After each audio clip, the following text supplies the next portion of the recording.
Welcome to the slop farm. Enjoy the video. You begin by getting into the 1v1 match and locking the map. Immediately open the console and enable the settings you need.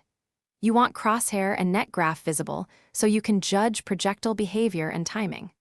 Once done, equip or queue the first gun you will test for the paint launcher exploit. Make sure swap binds are on fast keys. You do this because timing and visual feedback determine whether the launcher effect will register across different weapon classes. Start now, then move to the first execution step. Now you execute the sequence that creates the paint launcher effect. Fire, quick switch, trigger the alternate action, then switch back. The order matters because game ticks register projectile state during swaps. You must adjust timing per weapon. Slower reload guns need longer delays, SMG and pistol sequences are tighter.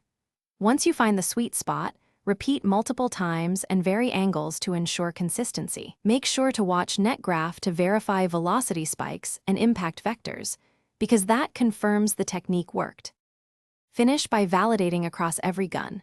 Perform 3 to 5 repetitions per weapon and note patterns. If the paint launcher does not trigger, tweak the swap delay in small increments, about 20 to 50 ms, and retry. Differences in recoil and projectile lifespan demand fine adjustments.